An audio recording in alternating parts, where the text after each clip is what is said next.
Así es, Señor, todo es posible para ti. Y hoy día, Dios, queremos con nuestra propia fe, Señor, ver lo que tú puedes hacer en nuestras vidas. Toma la vida de cada persona conectada en este encuentro familiar y háblanos al corazón. Háblanos a nuestro corazón, Señor. Las cosas más difíciles que podamos hoy día pensar y tal vez creer erróneamente que no pueden cambiar, Dios las puede cambiar. Dios las puede cambiar en este día. Y te pido, Espíritu Santo, que tú seas moviéndote en este énfasis. Toma tú el tiempo que vamos a tener ahora para compartir. Habla al corazón.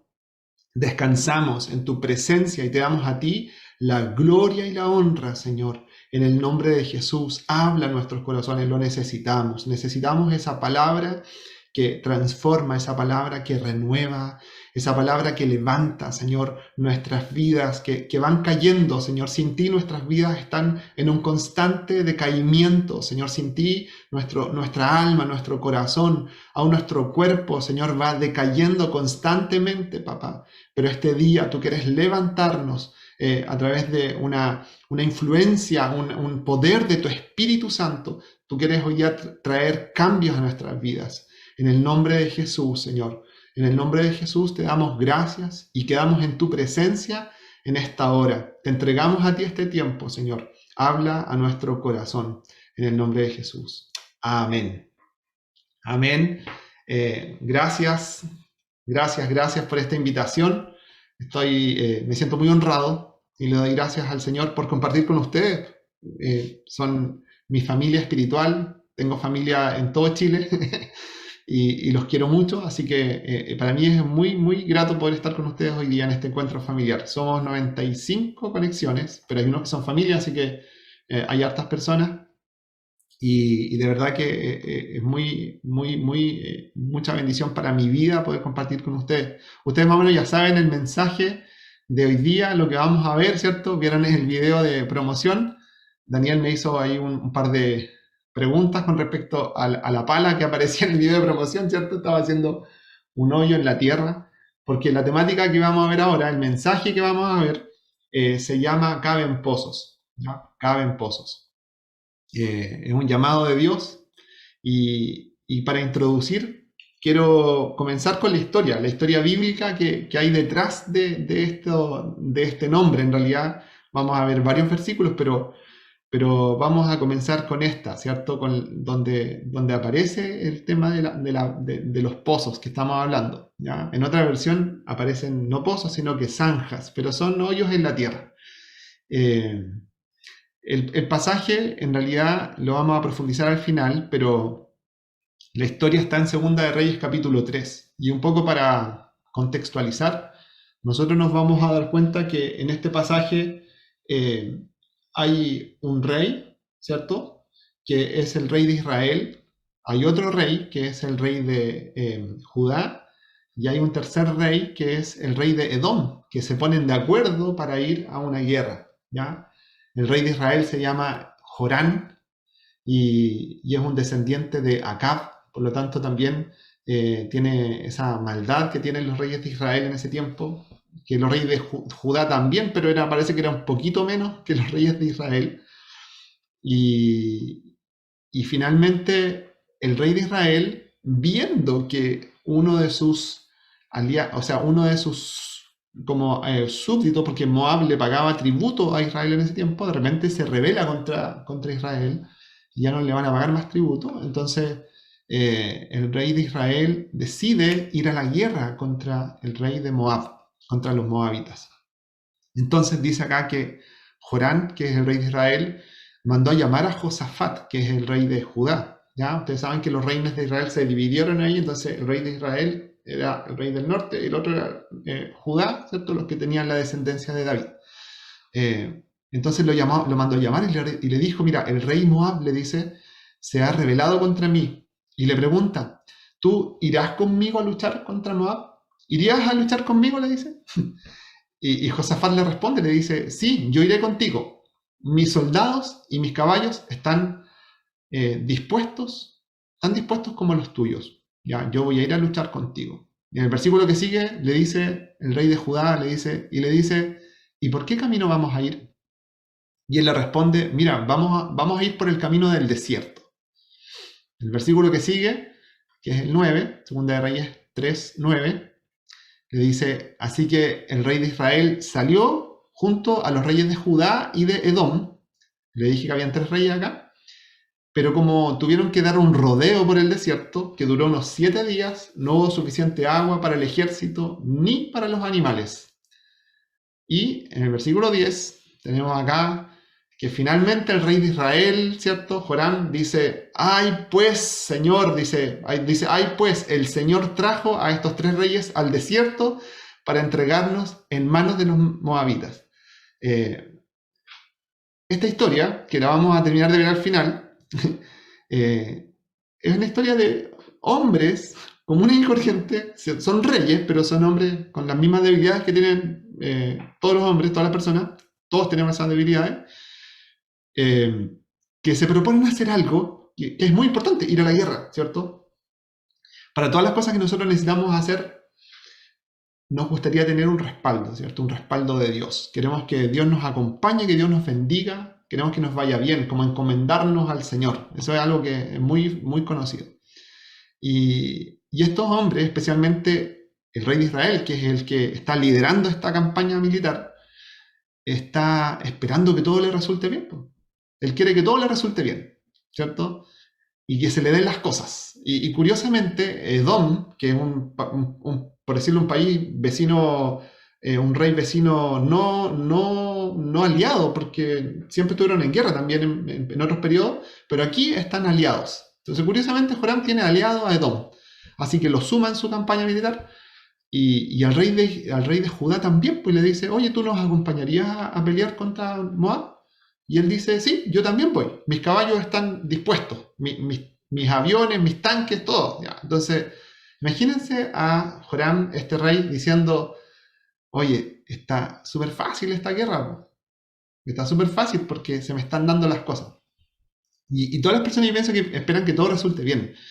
Que todas las cosas se le den. Pero las cosas no son así, ¿ya? Y muchas veces no son así, a pesar de que a veces las cosas puede que nos resulten de forma rápida, generalmente no se dan de esa manera. Y este rey decide, el rey de Judá le pregunta, ¿y por dónde nos vamos a ir a la guerra? ¿Por dónde nos vamos? Y este rey dice, vámonos por el camino del desierto, por el camino del desierto de Edom. Yo me pregunto por qué eligieron ese camino, por qué eligió ese camino. Y lo más probable es que eligió ese camino porque era el camino más corto, así de simple, para ir allá. Y al parecer este rey era un poco ansioso, quería tener rápidamente un buen resultado, quería terminar rápido con esta guerra, ¿ya? Fue tan rápido que ni siquiera vemos que el rey ora, ni siquiera vemos que el rey busca al Señor, ni siquiera vemos que va a pedir un consejo. No, quiere rápido nomás salir y obtener lo que quiere. Lo más fácil, lo más corto. Y este pasaje para mí de alguna manera igual ejemplifica un poco lo que yo veo que pasa muchas veces en mi vida y que muchas veces veo que también pasa en muchas personas, porque nosotros vivimos hoy día una como cultura yo diría como una cultura de la inmediatez, ¿ya? Cultura de la inmediatez, que tiene que ver con querer las cosas rápidas, ¿ya? Queremos que todo sea rápido. Todo sea rápido. Yo me he visto a veces encendiendo el computador en la mañana. Tengo un tiempo de oración generalmente acá a las 7. Y a veces cuando como justo en el tiempo, entonces enciendo el computador. Y el computador se demora como... Es un buen computador, es un buen computador. Pero se demora como... ¿Cuánto? 15 segundos en encenderse. Unos 15 segundos en encenderse, ¿cierto? Es bien rápido. Pero me veo así como... ¡Ya pues! ¡Rápido! ¡Enciéndete rápido!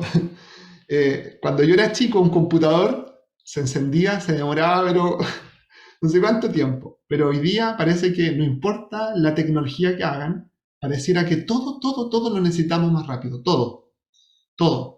Y todo lo queremos vivir como viendo resultados. Nos gustan los resultados más que los procesos.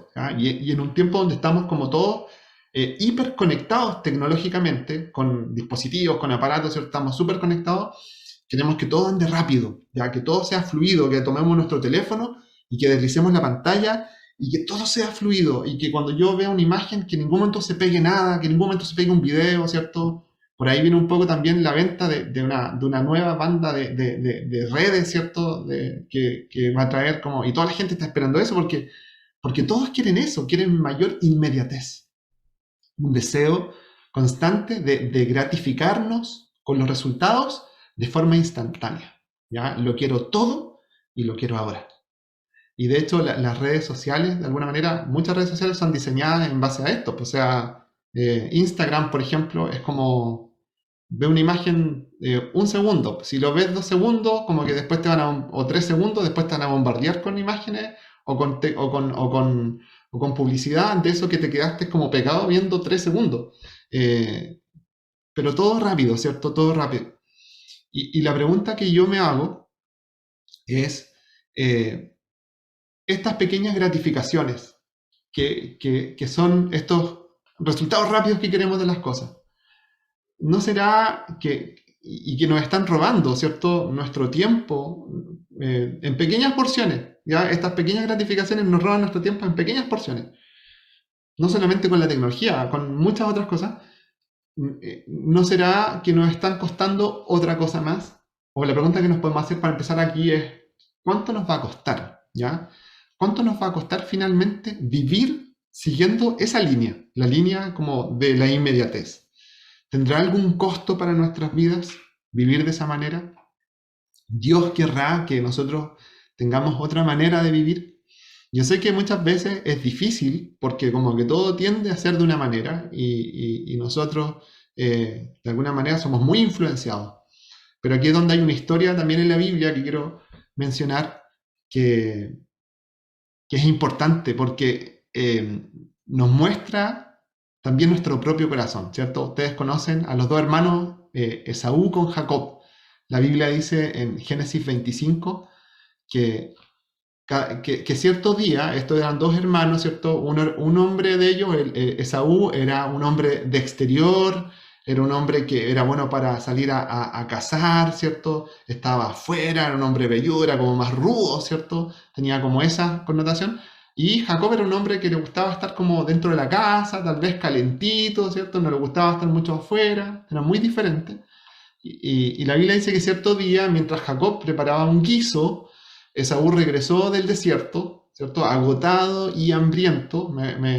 Quiero hacer esa connotación porque agotado y hambriento son dos cosas que todos nosotros alguna vez experimentamos, agotamiento y hambre, ¿ya? Agotamiento y hambre.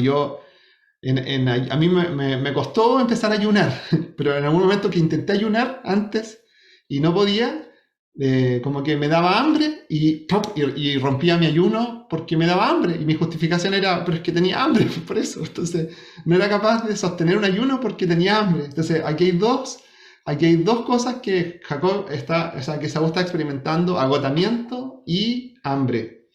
Pero yo digo, cuando una persona está agotada, tiene que descansar, ¿cierto? Descansa, duerme, pero el otro día va a agotarse nuevamente. Y si yo tengo hambre y como, por mucho que coma, al otro día o en 2 días más, no sé, depende de cuándo coma, voy a tener hambre de nuevo. Entonces dice que Saúl le dijo a Jacob, le dice, me muero de hambre, ¿ya? Dame un poco de ese guiso rojo, dame un poco de ese guiso rojo. El versículo que sigue dice, muy bien, respondió Jacob, pero dame a cambio tus derechos de hijo mayor. Mira, estoy muriendo de hambre, le dice Saúl. ¿De qué me sirven ahora los derechos del hijo mayor? ¿De qué me sirven ahora los derechos del hijo mayor? ¿Ya? Después dice, pero Jacob dijo, primero tienes que jurar que los derechos del hijo mayor me pertenecen a mí. Así que Saúl hizo un juramento mediante el cual vendía todos sus derechos de hijo mayor a su hermano Jacob. Se los vendió. El versículo que sigue dice, entonces Jacob le dio a Esaú el guiso de lentejas y algo de pan. Esaú comió y luego se levantó y se fue. Así mostró desprecio por sus derechos de hijo mayor. Nosotros vemos que más adelante Esaú llora amargamente porque ya no tenía los derechos del hijo mayor, ¿ya? Pero la pregunta que yo me hago es que él mismo en un momento dice, ¿cierto? Y está acá, en el versículo 32, ¿De qué me sirve ahora? Dicen, ¿de qué me sirve ahora? Como diciendo, lo que yo quiero ahora es otra cosa. Lo que yo quiero ahora es comer, ¿ya? ¿De qué me sirve ahora pensar en algo que voy a necesitar en el futuro? ¿De qué me sirve hoy día preocuparme por, no sé, alguna persona dirá, por mi salvación, si lo que yo quiero hacer ahora es pasarlo bien? ¿De qué me sirve ahora? ¿Qué importa lo que yo quiera mañana? Este es el razonamiento de muchas personas. Ahora, dentro de la iglesia, este razonamiento se da de forma diferente, pues no estamos pensando en términos de salvación. Pero sí nosotros podríamos decir, chuta, ¿de qué me sirve ahora, por ejemplo, dedicar tiempo a leer la Biblia? ¿De qué me sirve ahora orar cuando me puedo preocupar por eso después, cuando tenga más tiempo, no sé? Y esa manera de pensar es la manera de Saúl, ¿ya? Y hay que tener mucho cuidado con eso, porque Saúl también tenía esto de las cosas inmediatas. Quería guiso y quería guiso y eso era lo que le preocupaba en ese momento. Pero más adelante lloró amargamente porque había perdido algo mucho más valioso que un guiso, ¿ya? El hambre vuelve y se va, el cansancio vuelve y se va, pero lo que él perdió no lo pudo recuperar de ninguna manera.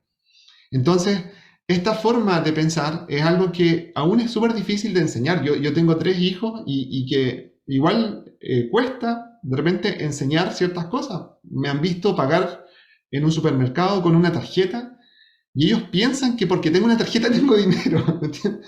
Ellos piensan que porque uno tiene una tarjeta puede comprar lo que quiera. Entonces ahí tengo que explicarles que no es así, ¿cierto? Entonces,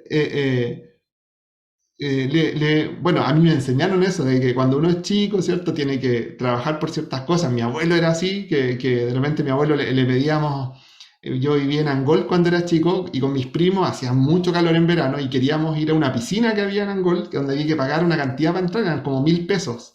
Y le íbamos a pedir a mi abuelo, y mi abuelo era súper apretado así con el dinero, entonces nos quedaba mirando y decía, ya, corten el pasto y les pago. Y nosotros así con el calor, decía, bueno, ¿por qué, abuelo? Si tú tienes plata, ¿por qué no nos pasas plata? Si, ¿qué te cuesta?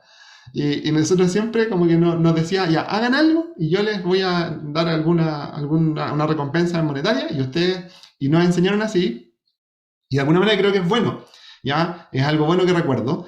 Y a mi hijo trato de alguna manera de hacer lo mismo, porque de repente quieren ellos hacer algo, ven algo, quieren comprarse un juego, nosotros no los tenemos, no los dejamos jugar juegos de computador, ese tipo de cosas, pero sí compro cada cierto tiempo un juego de mesa y que se divierten harto haciendo esas cosas, pero igual, pues para poder comprarla tienen que juntar y esperar un mes, y esperar el otro mes, y esperar el otro mes. Entonces al principio es como, "Ay, pero papá, pero ¿por qué? ¿Qué te cuesta pasar la tarjeta? Tú pasas la tarjeta y se puede", me dicen. Y yo le digo, no, porque tienen que aprender que así no funciona la vida, así no son las cosas. Las cosas tienen que ser respaldadas por un proceso, no es ver solamente resultados y resultados.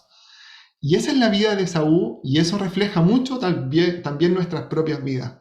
Querer ver muchas veces muchas cosas, milagros, poder de Dios, resultados espirituales en nuestra vida, así como de la nada, ¿ya?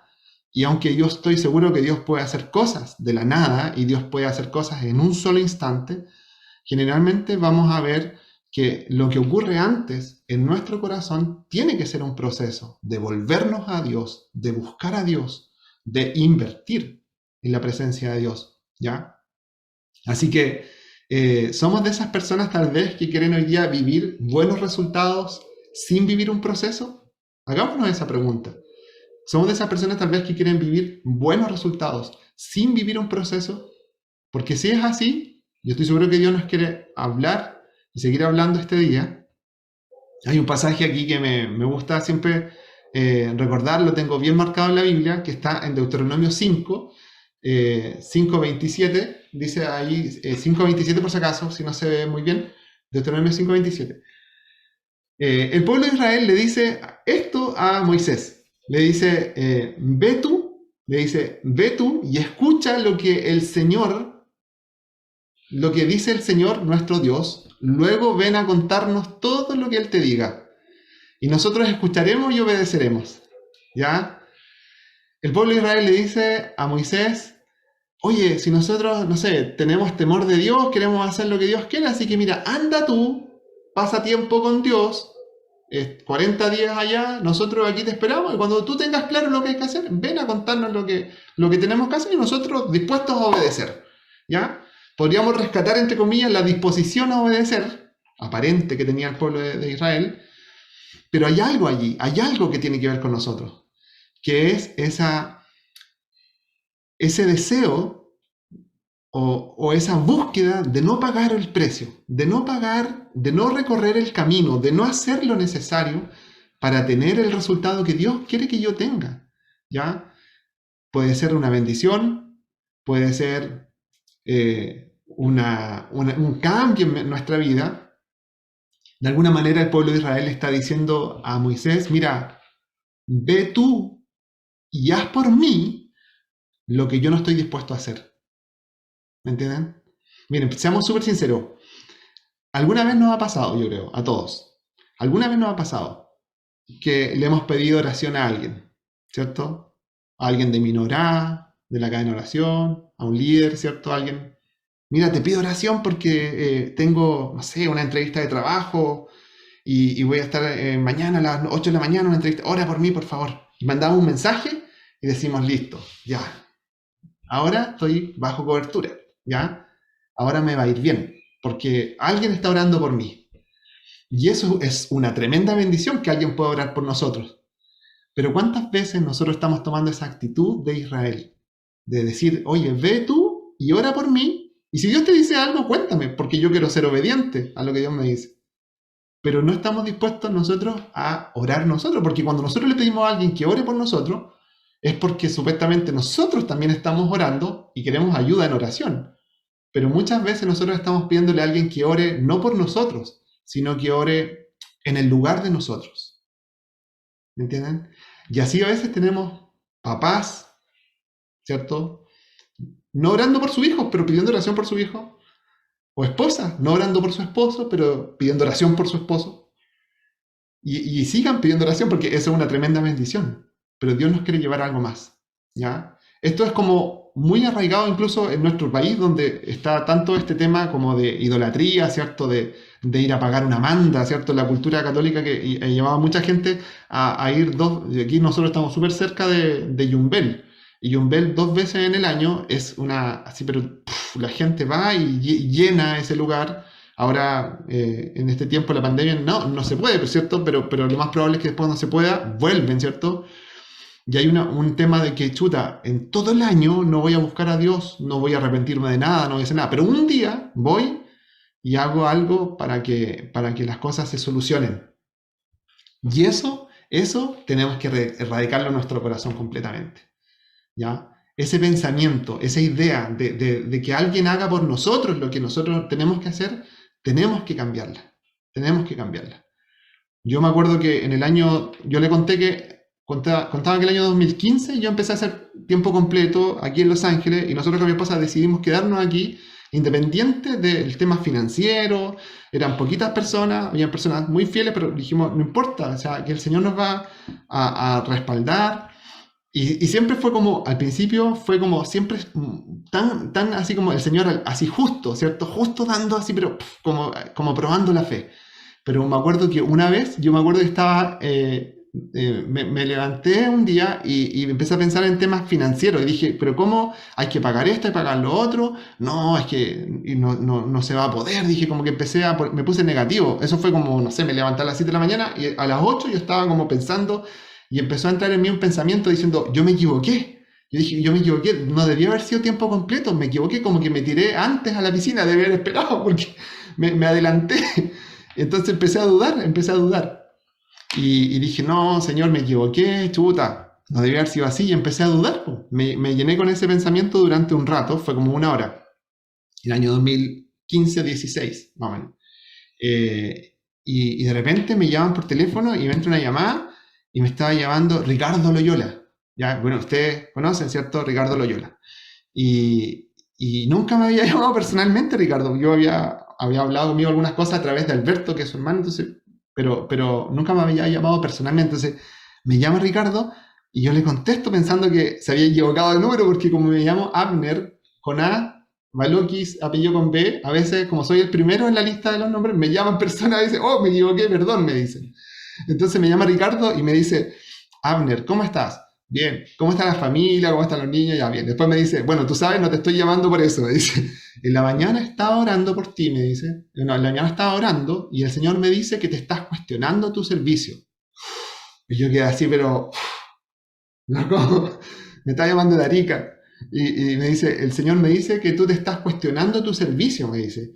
Y yo quedé helado y dije, chuta, como justo lo que estaba pasando.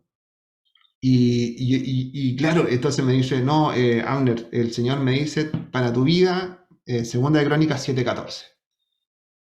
Segunda de Crónicas 7:14. Entonces voy a buscar Segunda de Crónicas 7:14, ¿cierto? Y si se humilla mi pueblo, sobre el cual mi nombre es invocado, y oraren y buscaren mi rostro, se apartaron de sus malos caminos, entonces yo iré desde los cielos, perdonaré su pecado y sanaré su tierra.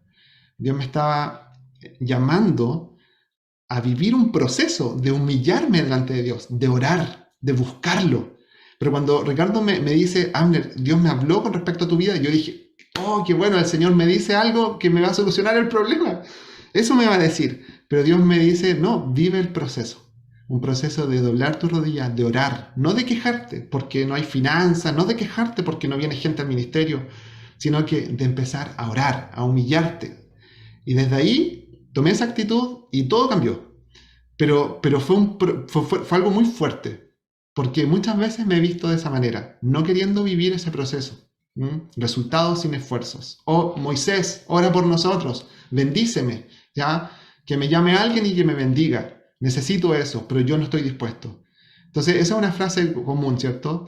El otro día, unas damitas aquí que participan en el Ministerio de Mujeres me pidieron, que son las dos mamás solteras, son jóvenes y tienen unos niños chiquititos que participan en la reunión de mujeres, se integraron en tiempos de pandemia a través de Zoom, pero han perseverado, han dado un buen testimonio.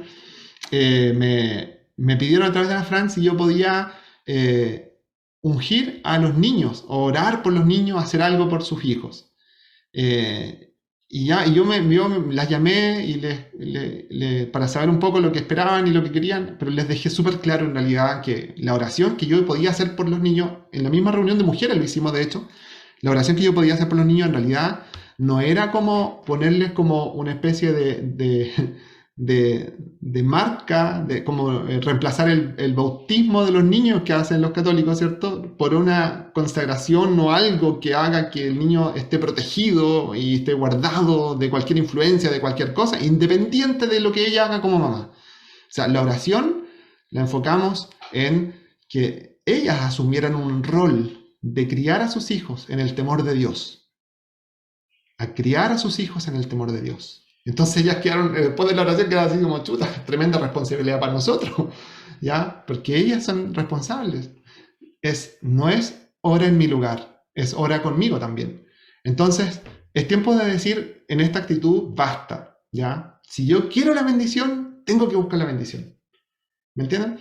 Sí, y esto es algo que me habla a mí, ¿me entienden? Yo lo comparto porque es lo que Dios me ha llamado a mí. Si yo quiero la bendición, tengo que buscar la bendición. Tengo que buscar la bendición. Las cosas no es que se vayan como pegando y Dios hace muchas cosas milagrosamente, pero Dios nos está llamando a algo más. Me gusta también el pasaje de Filipenses 4:17.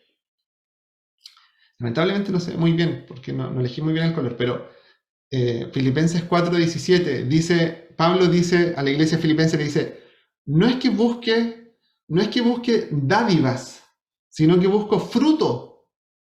No es que busque dádivas, yo busco fruto. Y busco un fruto que abunde en mi cuenta, no, en vuestra cuenta, les dice. Aquí hay unas cosas increíbles, muy buenas. Porque este pasaje, primero, Pablo, las dos cosas son buenas. Una dádiva, Dios, la dádiva es un regalo, ¿cierto? La dádiva es un regalo, algo que se da, un regalo gratuito. Pero Pablo dice, yo no estoy hablando de eso, porque Dios lo da, pero yo estoy pensando en un fruto. ¿Cuál es la gran diferencia? La gran diferencia es que el fruto es un resultado de un proceso. ¿Entienden? Y Dios quiere ver en mi vida resultados de proceso, independiente de que Él me dé dádivas. independiente que Él me da muchas cosas. Dios quiere ver en mi vida un resultado y yo lo necesito. Y Pablo dice, yo busco fruto en ustedes, ¿ya? Un fruto que abunde en su cuenta. ¿Por qué? Porque para los que no saben, cada uno de nosotros tiene una cuenta. Así como nosotros tenemos cuenta en los bancos de repente, ¿cierto? Cuenta corriente, cuenta a vista, diferentes tipos de cuentas. Nosotros también tenemos una cuenta con el Señor. Y en esa cuenta nosotros vamos depositando, vamos haciendo abonos. Cuando yo digo, hoy me voy a levantar en la mañana a orar, ¿cierto? Me voy a levantar en la mañana a orar. Y doblo mis rodillas, oro por mi familia, oro por mi ministerio, oro por mi vida. Yo voy abonando en mi cuenta espiritualmente. Pero cuando yo decido no hacerlo, no abono. Entonces, cuando Pablo le está hablando al Filipenses, le está diciendo, yo quiero que ustedes sean ricos espiritualmente. Y no es que se trate de que yo vaya donde ustedes y que les imponga mano y que todos ustedes reciban sanidad y milagros y cosas y que yo me vaya, pero yo quiero que ustedes sean ricos espiritualmente. Y para eso hay que vivir un proceso, ¿ya? En vuestra cuenta. Y no sé si te has pensado así cómo está tu cuenta, porque hay gente que tiene cuenta, ¿cierto? En la AFP, en diferentes, y están revisando cuánto hay, cuánto subió, cuánto bajó, ¿cierto? En estos tiempos sobre todo. Pero ¿cómo está la cuenta en el cielo? ¿Cómo está nuestra cuenta en el cielo? ¿Tendrá algo de abono? ¿Qué fue lo que dijo Jesús en Mateo 6? ¿Cierto? Dice, no almacenen tesoros aquí en la tierra, donde las polillas se los comen y el óxido los destruye, y donde los ladrones entran y roban. Almacenen sus tesoros en el cielo, donde las polillas y el óxido no pueden destruir, y los ladrones no entran a robar.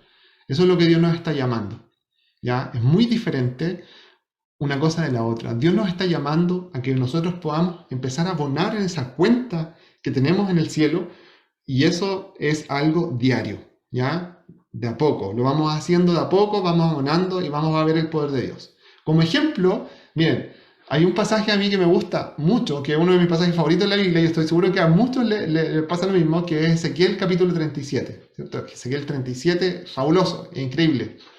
Ezequiel 37... yo diría que obviamente todos los versículos son importantes, pero tal vez el más famoso es el versículo 10. Dice, y profeticé como me había mandado, y entró espíritu en ellos, y ellos vivieron y estuvieron sobre sus pies un ejército grande en extremo. Yo leí ese pasaje por primera vez, cuando después de conocer al Señor y pasó un tiempo, yo leí ese pasaje y yo dije, wow, ¿cómo es posible? Y le preguntaba, oye, ¿esto qué es lo que es una visión? ¿Pasó de verdad? ¿Cómo es posible que un ejército se puso en pie? Un ejército que estaba muerto, eran sus huesos, el valle de los huesos secos. Increíble. Yo quiero eso, yo quiero ese poder, yo quiero que Dios me use, yo quiero ver esos milagros en mi vida. Y a veces andamos frustrados porque no vemos el poder de Dios en nuestras vidas. Y decimos, ¿y por qué yo no puedo ser como Ezequiel, que abre la boca y profetiza y las cosas pasan? Pero algo que Dios me muestra en estos pasajes, que lo quiero compartir y tiene que ver con lo que estamos hablando. Primero, que me llama mucho la atención, que Ezequiel 37.1, versículo 1, dice, la mano del Señor vino sobre mí y me llevó en el espíritu de Jehová, me llevó en el espíritu del Señor. Ezequiel está diciendo, en ese capítulo, comienza diciendo, la mano de Dios vino sobre mí, el poder de Dios reposó sobre mí. Antes de que él declarara lo que estaba declarando, la mano del Señor fue sobre él y él fue capaz de declarar todo eso y que se cumpliera. Pero algo que nosotros no entendemos y que yo me pregunto, ¿por qué ese milagro o eso tan grande que muestra Ezequiel está al final del libro? Finalmente está casi al final del libro 37, capítulo 37, está como casi al final del libro.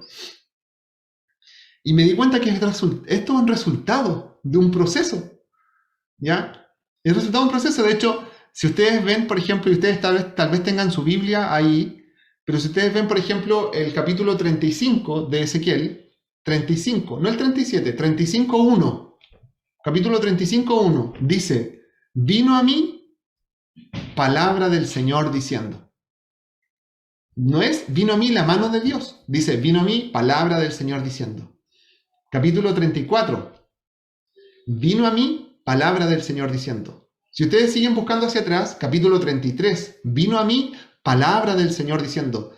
Creo que el 32 también, y así. La mayoría de los capítulos de Ezequiel, del 1 al 36, comienzan, la mayoría, diciendo, o al medio del capítulo, siempre va a comenzar, o va a haber en medio una parte donde dice, vino a mí palabra del Señor. Nosotros vemos cómo Ezequiel se llena de la palabra del Señor. Se llena capítulo 1, capítulo 2, capítulo 3, capítulo 4, capítulo 5, capítulo 6, capítulo 36. Vino a mí la palabra del Señor, vino a mí la palabra del Señor, vino a mí la palabra del Señor. Eso significa que Ezequiel oraba, que Ezequiel buscaba a Dios. Él oraba, se arrodillaba, buscaba al Señor en intimidad y venía la palabra de Dios sobre él, y venía la palabra de Dios sobre él, y venía la palabra de Dios sobre él. 1, 2, 3, día 1, día 2, día 3, día 4. Y finalmente en el capítulo 37 dice, y ahora vino sobre mí la mano del Señor. Entonces nosotros vemos el 37 y decimos, wow, yo quiero la mano de Dios sobre mí. Pero ¿estamos dispuestos a que cada día venga sobre mí la palabra del Señor? ¿Me entienden? No sé si me explico. Que cada día venga la palabra de Dios sobre mi vida. Que cada día yo lo pueda buscar. Que cada día yo pueda estar en su presencia. ¿Por qué? Porque nosotros siempre vamos a estar con esta cuenta. Yo les decía, según lo que dice Filipenses, ¿cierto? Filipenses 4, nosotros tenemos una cuenta. Y Ezequiel, al parecer, fue acumulando en su cuenta espiritual, fue acumulando la palabra de Dios, la palabra de Dios, palabra de Dios, palabra de Dios, y en el capítulo 37, él hace un giro. Él hace abonos, capítulo 1, capítulo, hasta el 36, y después en el 37 él hace un giro. Y vemos el poder de Dios. Nosotros podemos ver, no sé, de repente algún video, un predicador, ¿cierto? O alguien orando, imponiendo manos, o alguien estando enfermo, haciendo muchos milagros, que Dios lo use, y nosotros decimos, wow, quiero eso. Pero nosotros no nos damos cuenta que hay un proceso, que esa persona tal vez ayunó, oró, buscó al Señor, abonó, y después hizo un giro. ¿Me entienden? Entonces, la pregunta aquí que nos vamos a hacer es, ¿qué estoy acumulando día a día en mi vida? ¿Qué estoy acumulando día a día en mi vida? ¿Mm? Tengo una cuenta, pero ¿qué estoy acumulando? ¿No será que tal vez nos gastamos la oportunidad diaria de ir abonando y acumulando un tesoro, como Jesús nos está diciendo en Mateo 6, ¿cierto? Oye, hagan tesoros en el cielo, no los hagan en la tierra. Entonces, ¿qué significa eso? Que, no sé, entre el teléfono, Instagram, Facebook y la Biblia, ya, un rato de teléfono. Y nada, está bien, nadie te va a juzgar por eso. Pero ¿no será que estoy sacrificando el poder abonar en mi cuenta para poder en algún momento tener un resultado de eso? ¿Mm? Eso es lo que nos sucede, que nosotros muchas veces tenemos nuestra cuenta en cero. Nuestra cuenta en cero. Mi primer ayuno, me acuerdo que fue dramático porque me costó mucho orar, y en ese tiempo estaba viviendo como varias dificultades. Estaba terminando unos años antes de terminar la universidad. Y dije, chuta, ¿qué hago? Estoy mal. Y andaba como afligido, andaba como con la cara afligida. Entonces, una persona, un amigo me dice, oye, ¿por qué no intentas ayunar? Y yo digo, pero ¿cómo no se me ocurrió? Ya le había hecho el quite, pero dije, voy a ayunar. Y me dispuse a ayunar, me dispuse. Y estuve un ayuno de 3 días, me acuerdo. Me costó harto. Y resulta que estuve ayunando, buscando al Señor. Dispuse harto tiempo para buscar al Señor. Y si bien Dios me habló, humanamente eso no cumplió mis expectativas. Porque ¿qué quería yo? Yo quería que el cielo se abriera, o sea, yo quería que todo fuera, pero maravilloso, en mi primer ayuno. Y resultado, tuve dolor de cabeza, pasé hambre, ¿cierto? Pero Dios también me habló y me dio una respuesta, una palabra que yo necesitaba. Yo salí de ese ayuno en victoria. Pero no fue lo que yo humanamente esperaba. ¿Por qué? Porque fue la primera vez que ayuné. Y quería resultados así instantáneos. Ya, esperaba mucho más, pero Dios me llevó a perseverar. Un discípulo tiene que perseverar. Tal vez un creyente, entre comillas, así como, no, yo creo en Dios, pero un discípulo de Cristo tiene que perseverar. Tiene que perseverar. ¿Ya? Entonces, ¿qué estoy acumulando día a día? Ustedes saben que podemos acumular diferentes cosas. Por ejemplo, aquí voy a leer un pasaje que está en Romanos. Romanos, Romanos 2:5 dice, por tu dureza y por tu corazón no arrepentido, atesoras para ti mismo ira para el día de la ira y la revelación del justo juicio de Dios. Atesoras ira, dice. Estás atesorando ira por tu rebeldía, por tu corazón no arrepentido, tú estás atesorando ira para el día de la ira. Estás acumulando ira. ¿Qué estoy acumulando yo? ¿Qué estoy acumulando? Nuestras oraciones se acumulan, dice la Biblia, delante de Dios. Cuando el Señor, en Apocalipsis 8, dice la Biblia que emite un juicio sobre la tierra, que vierte un incenciario con incienso, dice la Biblia, y ese incienso cae sobre la tierra y se transforma en un juicio. Pero la Biblia nos muestra que ese incienso son las oraciones justas de los santos. Como diciendo, ninguna oración se pierde, ninguna, ninguna. Cuando nosotros clamamos por justicia y decimos, mucha, el Señor no lo hizo, no hizo la justicia. No, no. No, eso va a ser justicia en algún momento, va a ser juicio sobre la tierra. Por lo tanto, cuando se trata de invertir en la cuenta de Dios, no perdemos ni un peso. Nada, nada. Todo se transforma en ganancia. Por eso el consejo de Jesús, ese consejo de acumular en el cielo. ¿Mm? El poder de Dios como consecuencia de una acción de forma perseverante en el tiempo. Eso es lo que yo estoy orando para que Dios ponga en nuestro corazón hoy día. Poder ver el poder de Dios en mi vida, en mi familia, tal vez en mis hijos. Muchos papás tal vez están viviendo esa etapa más difícil tal vez donde sus hijos yo tengo hijos chicos, pero después yo sé que se vienen más tiempos que son más complicados cuando están adolescentes, todo ese periodo, pero a veces nos afligimos por esas cosas. A veces estamos como estos reyes que quedaron dando vuelta en el desierto, que los dejamos ahí dando vueltas, después vamos a volver a mencionarlo. Pero estamos como esos reyes haciendo como, pucha, el Señor me hizo vivir hasta acá para vivir esta situación, ¿cierto? Pero Dios nos está llamando a cambiar. El poder de Dios en mi vida, ahora como consecuencia también de una acción que se va repitiendo en el tiempo. Que esa acción significa buscar a Dios, leer la Biblia, congregarme, ser perseverante, porque nada se pierde, ¿ya? Nada se pierde. Por favor, no nos confundamos con eso. En primer libro de Reyes, capítulos 17 y 18, nosotros vemos en esta historia cómo que es más o menos en el tiempo de la otra historia de los reyes que estábamos viendo, vemos como el pueblo de Israel está viviendo un momento difícil, ¿ya? Momento difícil. Una dificultad porque Dios detuvo la lluvia. Dios, producto de la maldad, la perversidad, ¿cierto? La corrupción que había en ese tiempo, los mismos reyes adorando y permitiendo que se adoraran imágenes y otros dioses, y bueno, ustedes pueden ver el libro y se dan cuenta de todo. Vemos que están viviendo este tiempo como consecuencia y Dios envía una sequía. ¿Cuánto dura la sequía? Dura 3 años. 3 años de sequía. Después de 3 años de sequía, el problema no es solamente la sequía, sino que es el hambre.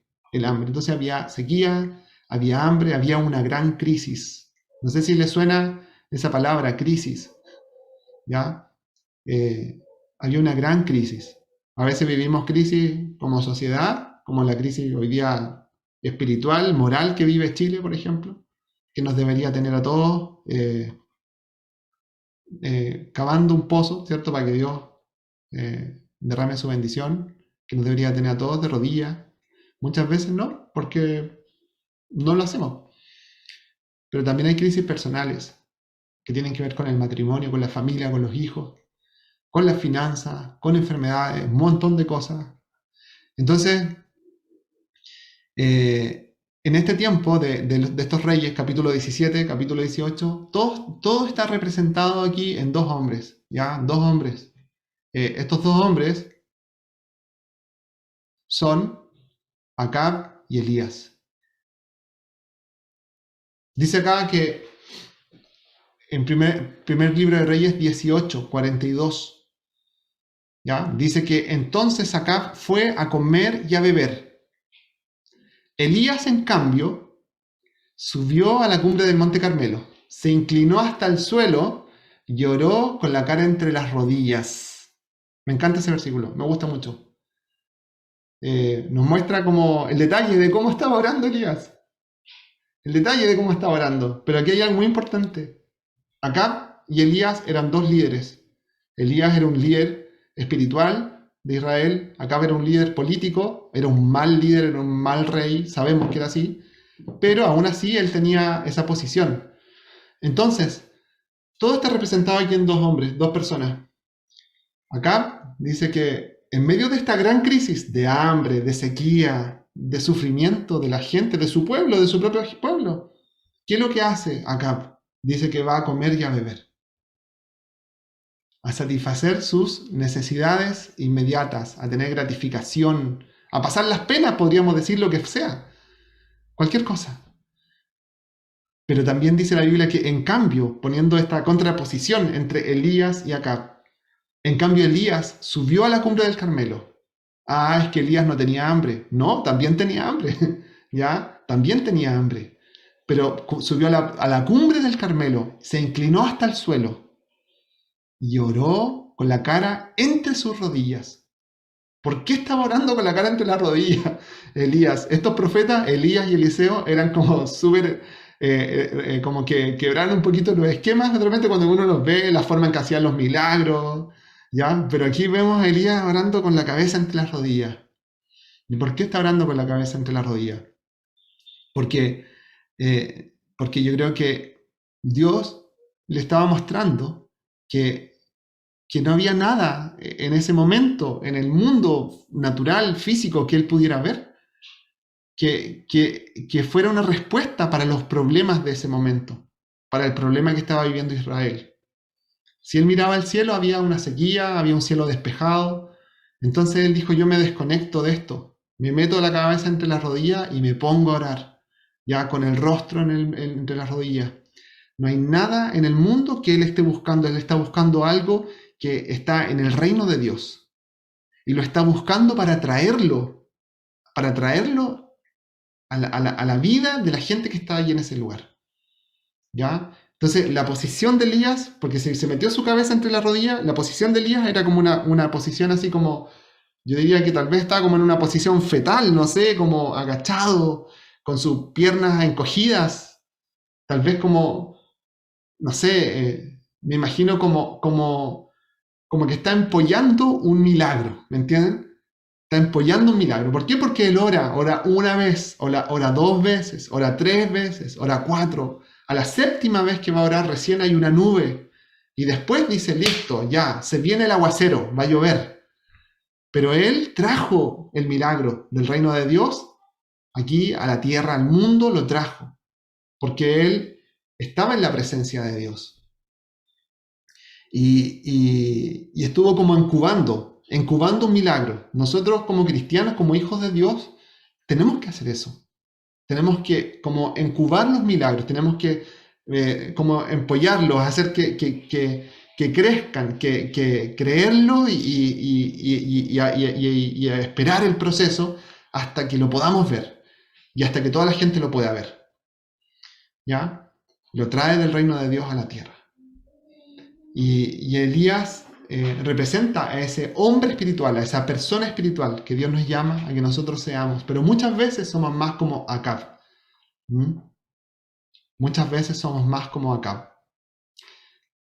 Aquí vemos también, y aquí estamos en la historia final, ¿cierto? Que empezamos a leer al principio, Segunda de Reyes capítulo 3. Vimos cómo el rey Joram, ¿cierto? Finalmente el rey de Israel dijo, el Señor nos trajo a estos tres reyes al desierto para entregarnos en manos de los moabitas.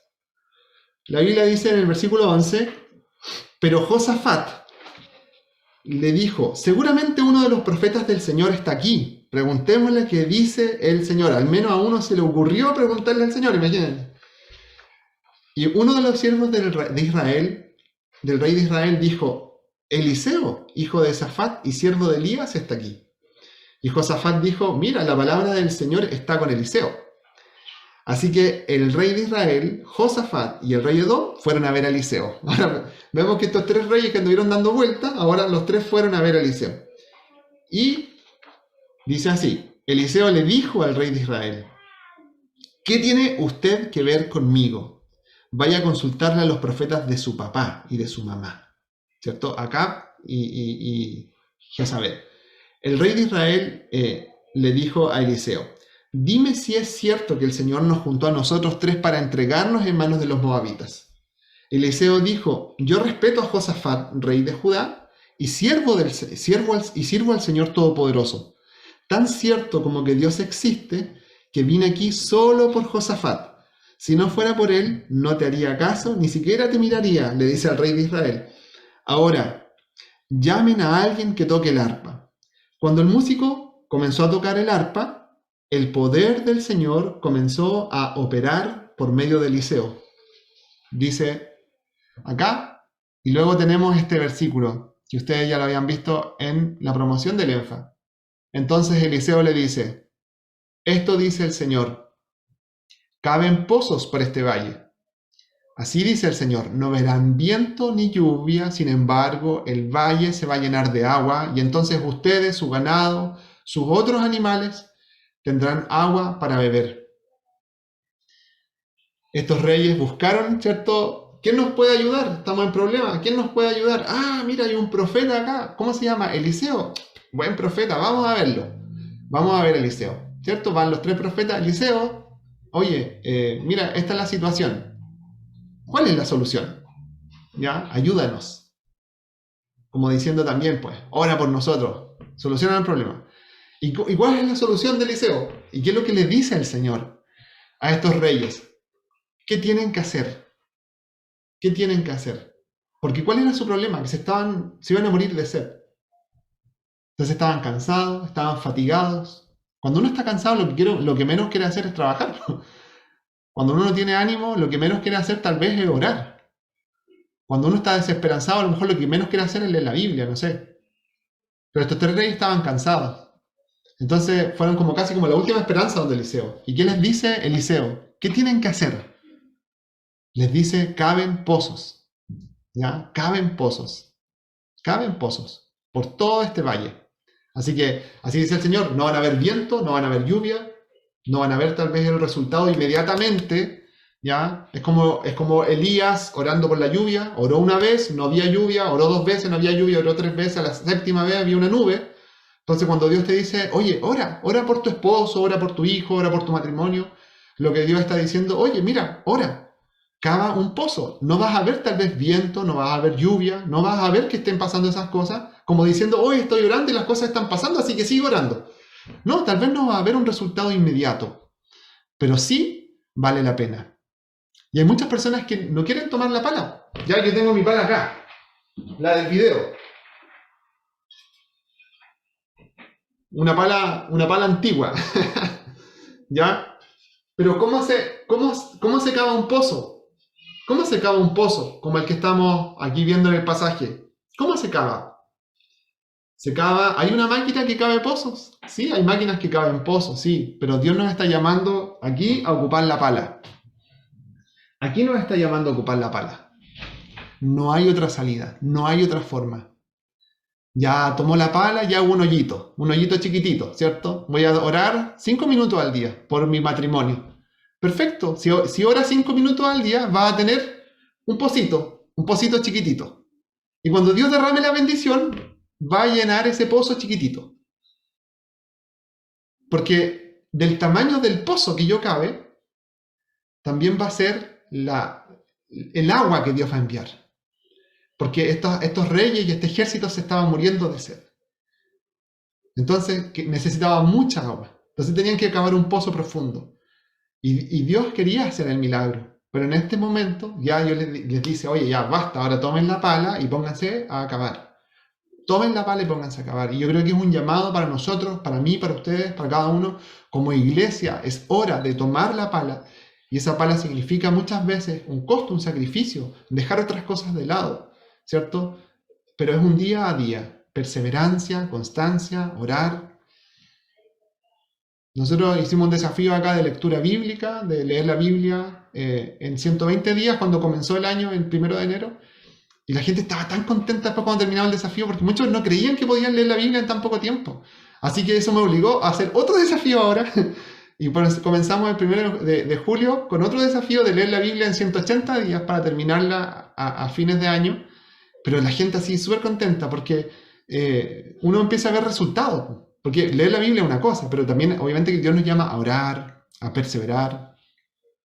Pero es diferente que cuando yo voy y oro cada 2 semanas, cada una semana, me inclino, cuando veo que chuta, se me acabó el agua y digo, ¿qué hago? Y me humillo, pero aquí ya es diferente. Dios nos llama a algo más. Es tan importante que nosotros tomemos la pala y nos pongamos a cavar pozos. Es tan importante que los hombres en sus casas se pongan a cavar los pozos para su familia, para que Dios llene allí la bendición. Y estoy hablando de esa constancia en las disciplinas espirituales principalmente. Dios quiere derramar su poder. Mientras mayor sea el pozo, mayor va a ser el resultado. Y de hecho Dios sorprende a estos personajes porque este como ya este lugar se llena con agua, ¿cierto? Pero también Dios usó esa misma agua de los pozos para confundir al ejército que los iba a atacar, a los moabitas, y el ejército vio esa agua en la mañana, que estaba en los pozos que Dios puso allí, y vio el agua, y por un efecto del sol en el amanecer, y lo que Dios hizo hay algo especial, esa agua se vio como sangre. Entonces el ejército se confundió, el ejército enemigo, y dijo, mira, está lleno de sangre. Estos reyes se pelearon entre sí, se mataron, así que vamos a tomar el botín. Fueron a tomar el botín, y resulta que estos 3 reyes los atacaron y lograron vencer en esa batalla. Y se cumple esta palabra. Todo esto es poco en los ojos del Señor, quien además entregará a Moab en manos de ustedes. Si tú te dedicas a orar, a perseverar, a ayunar, a buscar a Dios, aunque sea por, no sé, por un esposo, por un hijo, Dios te va a dar mucho más de lo que tú estás orando. Va a sorprendernos. Y ese es el llamado. ¿Ya? Así que los quiero invitar a que oremos, porque si no me extiendo y me extiendo. Les quiero invitar a que oremos y le pidamos al Señor que esta palabra se cumpla en nuestras vidas. ¿Bien? Les pido perdón porque algunos versículos no se veían. Se los podría mandar después por medio de alguien. Oremos entonces. Oremos. Señor, es tiempo de tomar la pala, Señor. Es tiempo de cavar para nuestra bendición. Es tiempo, Dios, de dejar de quejarnos. Es tiempo de que antes de tomar una decisión, te consultemos, que te busquemos en el tiempo, que perseveremos en el tiempo. Porque muchas veces hemos visto a alguien obrar un milagro, hemos orado, hemos leído la Biblia y decimos, yo quiero ver ese poder. Me gustaría verlo hoy día, pero no estoy dispuesto a nada, no estoy dispuesto ni a ayunar, ni a orar, ni a perseverar en ninguna de las cosas que tú me estás llamando a perseverar. Pero basta, Señor, de esa actitud. Señor, basta, por favor, te lo pido. Si nosotros como iglesia, Señor, si nosotros como iglesia nos ponemos a cavar y día a día perseveramos, tú nos vas a sorprender. No sé cómo, Señor, pero tú nos vas a sorprender. Vas a obrar en la vida de cada uno, vas a sorprendernos, vas a hacer milagros que ni siquiera esperamos, Señor, porque tú eres un Dios bueno, porque tú nos quieres bendecir, Señor. Y tal vez si alguno de nosotros hoy día, papá, está viviendo en los razonamientos de Esaú, en esa forma de vivir, Señor, que dice la Biblia que Esaú era un hombre profano, era un hombre que despreciaba las cosas espirituales, era un hombre que tal vez si tú le decías 1000 veces que decidiera entre algo que es para la edificación eterna y otra cosa para satisfacer algo momentáneo, siempre iba a elegir lo momentáneo. Y yo quiero que hagamos el mea culpa con el Señor. Porque yo digo que está bien. Muchas cosas que son, que distraen, que ayudan, que gratifican, están bien. Pero ¿cuándo hemos dicho, Señor, tú eres primero realmente, más que de palabras, de acciones? ¿Cuándo hemos tomado tal vez la actitud de Elías, que frente a una crisis, frente a un problema que nos afecta o que afecta a alguien, que me hace a mí estar tal vez compungido, triste, muchas personas frente a eso simplemente tratan de olvidarse. Encienden el televisor, encienden las pantallas, tratan de despejar su mente porque no quieren pensar en el problema. Pero ¿será ese el llamado para los hijos de Dios, Señor? ¿Será ese el llamado? ¿Acaso no pusiste tristeza en Nehemías, Señor, que lo llevó a ayunar? ¿Acaso no lo llevaste a buscar, Señor, tu rostro para luego respaldar sus obras, para respaldar sus palabras? Eso es lo que tú haces, Señor. Por favor, que no nos confundamos, que las cosas que hemos vivido, que hemos visto, no nos confundan. Y si hay alguna frustración hoy día porque tal vez no hemos visto la gloria de Dios en un área de nuestra vida, si tú estás invirtiendo en tu cuenta del reino de Dios, nada se pierde, nada se pierde. No hay ni una sola cosa que se pueda perder en el reino de los cielos. No corrompe el hollín, dijo Jesús. Los ladrones no lo roban. Nadie te lo quita. Padre, por favor, levanta a hombres y mujeres que abonen diariamente, Señor. Que abonen diariamente, porque vamos a necesitarlo, Señor. Vamos a necesitar que nuestras palabras tengan un respaldo. Vamos a necesitar, Señor, que nuestras acciones también tengan un respaldo. Y lo estamos necesitando hoy. Por favor, en el nombre de Jesús, Señor, humíllanos delante de ti. Trae en esta tarde arrepentimiento genuino en el corazón para que podamos, Dios, decirte, Señor, yo hoy día me arrepiento de esa vida superficial. Me arrepiento, Dios, de vivir, papá, buscando cosas que gratifican mi vida de manera temporal, placeres momentáneos, como esa semilla que fue sembrada, Señor, en medio de espinos, preocupaciones, afanes, placeres de la vida, Señor, ahogan. Y hemos visto vidas ahogadas, Señor. Nos hemos ahogado, papá. Pero tú hoy día quieres que tus hijos se levanten. Yo declaro, papá, esa palabra para nosotros. Tú nos levantas el día de hoy en fe y en acciones que son de personas que permanecen y perseveran en ti. Los que permanecen en ti, dice tu palabra, son tus discípulos. No los que te visitan de vez en cuando, no los que te buscan cada cierto tiempo, no los que se dan vueltas y después cuando están en problemas simplemente dicen, wow, necesito ayuda, Dios, por favor, ayúdame. ¿A quién voy a buscar? ¿Cuál es el profeta que me va a bendecir? Tú nos llamas a perseverar en ti todo el tiempo, papá. Yo te pido que tú hables al corazón. Te adoramos esta tarde. Eres nuestro Dios. Dile, Señor, yo quiero construir una vida espiritual. Yo quiero construir mi vida espiritual. Estoy cansado, Señor, de no ver resultados. Y yo sé que tú eres un Dios poderoso, pero yo sé que esto tiene que ver conmigo, con mi falta de perseverancia. Porque no me he dispuesto. Dile, Señor, hoy día me dispongo de corazón. Entreguémosle esta alabanza al Señor. Cantémosle con el corazón. Él hace la obra. Señor, yo quiero construir una habitación y vivir junto a ti.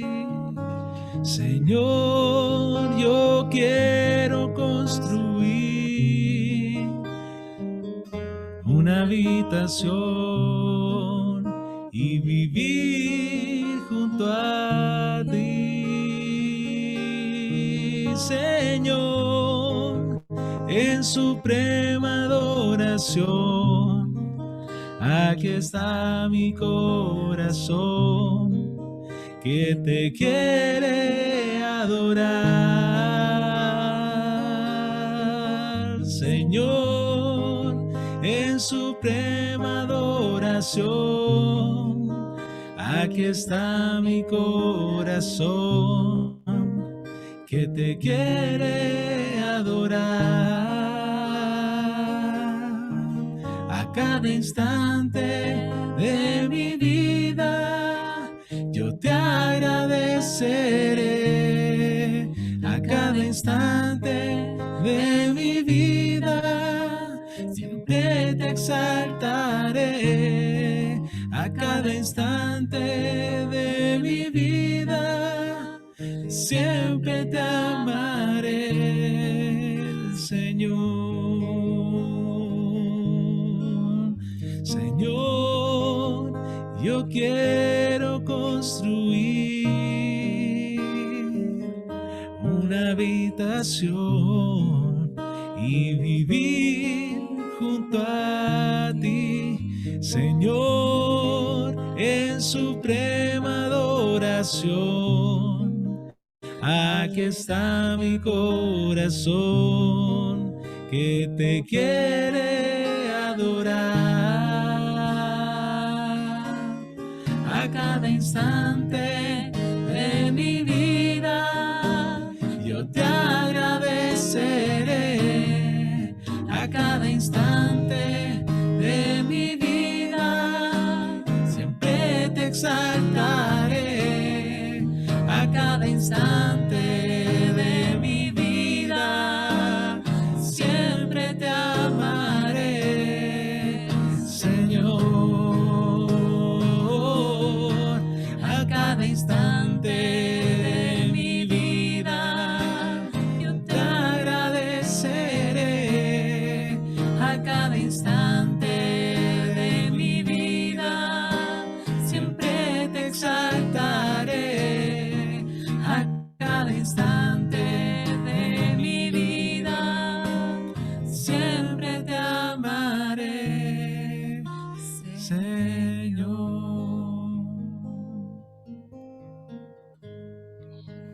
Padre, tú tienes ese poder que nosotros necesitamos, Señor, pero tú nos estás llamando, Dios, a algo más. Y lo hemos entendido. Dile, Señor, yo quiero hoy día que mi vida tenga un cambio, que mi vida tenga un cambio radical.